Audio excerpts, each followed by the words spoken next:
반갑습니다. 오늘도 초원과 함께하는 데일리 큐티에 오신 여러분 모두 주님의 이름으로 환영합니다. 우리가 이번 주에 전도에 대해서 살펴보고 있는데요. 오늘은 사명과 욕구 사이라는 주제로 함께 하나님의 말씀을 나누겠습니다. 오늘 함께 나눌 하나님의 말씀은 사사기 14장 8절 말씀입니다. 제가 읽어보겠습니다. 얼마 후에 삼손이 그 여자를 맞이하려고 다시 가다가 돌이켜 그 사자의 죽음을 본즉 사자의 몸에 벌떼와 꿀이 있는지라. 아멘. 오늘의 주인공은 바로 삼손입니다. 삼손은 블레셋이 이스라엘을 지배하던 시절에 태어난 사람이죠. 이 삼손은 태어날 때부터 나시린으로 부름받습니다. 술이나 포도에 관련된 것을 전혀 먹을 수가 없었고요. 이발을 하거나 시체와 접촉하는 것도 일체 금지되었습니다. 사회적인 접촉이 금지가 된다는 얘기죠. 하나님은 삼손을 왜 그렇게 부르셨을까요? 세상과의 접촉을 제한시켜서 거룩한 하나님의 백성으로 세우고 이스라엘을 다시 전 세계가 주목하는 하나님의 나라로 세우려는 비전을 하나님은 갖고 계셨던 겁니다. 그런 점에서 삼손은 전 세계에 하나님을 전할 거룩한 사명을 갖고 태어난 사람이었습니다. 오늘날로 얘기하면 전도의 사명을 갖고 있었고 비유로 얘기하면 빛의 사명을 갖고 있던 사람이었죠. 그러나 삼손은 자라면서 그 사명과는 어긋나게 살게 됩니다. 단적인 사건이 바로 오늘의 이야기입니다. 삼손이 성장한 이후에 욕구에 이끌려서 이방 여자와 만나러 가고 있었습니다. 그 과정에서 삼손은 사자의 시체에 손을 대게 되죠. 바로 꿀을 얻기 위해서였습니다. 삼손은 그러면 안 되는 걸 알았습니다. 그러나 삼손은 하나님께서 기대하시는 전도의 사명 대신 인간적인 욕구를 선택한 것이었습니다. 이후의 이야기를 보면 욕구에 사로잡힌 삼손은 더욱더 하나님과 멀어집니다. 그리고 결국 두 눈을 잃은 채 포로가 됩니다. 눈물로 회개하고 사명을 회복했을 때 삼손의 안에 힘이 다시 생길 수가 있었죠. 정리해보면 삼손은 자기 힘이 원래 자기의 것인 줄 알았습니다. 하지만 알고 보니 그 모든 것이 전도의 사명, 빛의 사명을 감당하라고 주신 하나님께서 주신 힘이었음을 삼손은 비로소 깨닫게 된 것이었죠. 우리도 그렇습니다.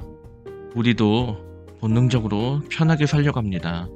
서기보다 눕고 싶고 누우면 자고 싶고 또 배고프면 먹고 싶고 우리도 본능적으로 그렇게 살죠. 전도의 사명이라는 어려운 일을 감당하기보다는 욕구를 따라 즐겁고 편안하게 살려고 합니다. 그러나 오늘의 이야기를 보면 하나님께서 우리에게 주신 힘, 능력, 지혜, 스펙 모든 것은 다 전도의 사명, 빛의 사명을 감당하라고 하나님이 주시는 것입니다. 그러므로 우리가 힘있는 인생이 되려면, 힘있게 사는 인생이 되려면 우리가 무엇을 해야겠습니까? 답은 분명합니다. 삼손처럼 하나님이 기대하시는 전도의 사명을 감당할 때 우리는 힘있게 사는 인생이 될 수 있습니다. 오늘의 말씀을 기억하면서 저는 여러분과 이 질문을 나누고 싶습니다.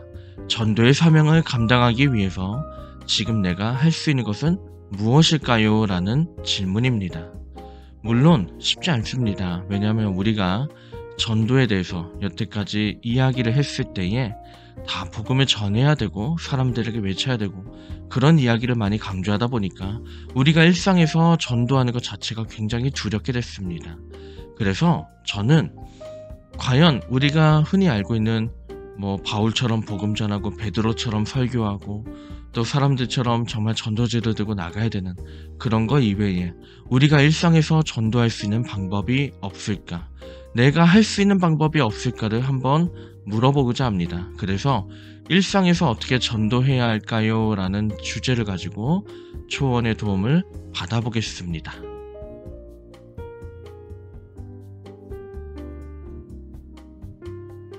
네, 초원의 답변을 보겠습니다.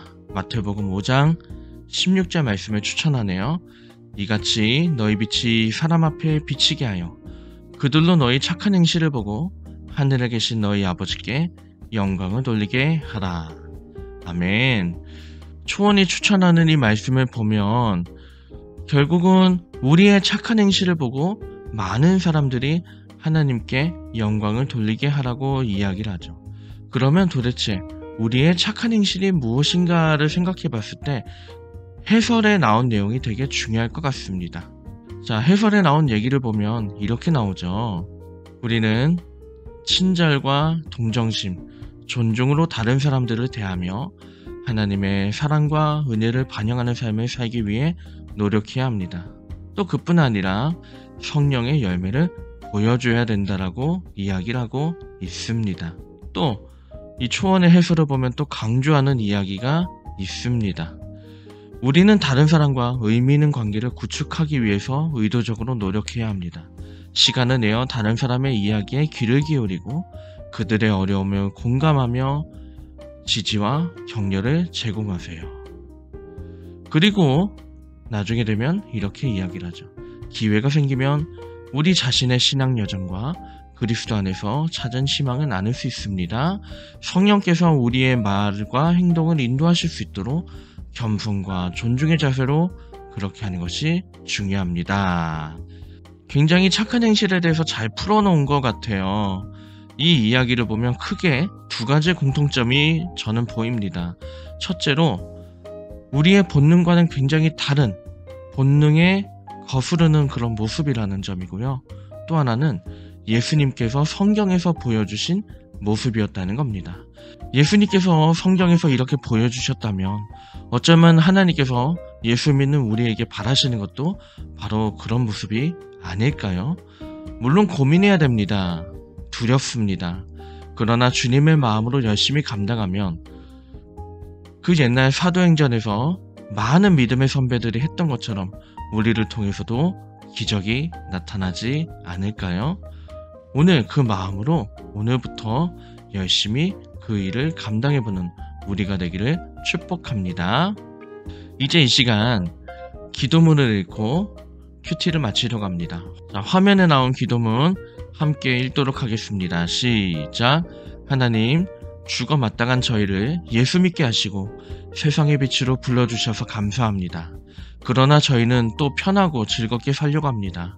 그때마다 삼손처럼 무너지지 않게 하시고 하나님께서 바라시는 전도의 사명, 빛의 사명을 다시 되새기며 다시 거룩한 삶을 살게 하옵소서.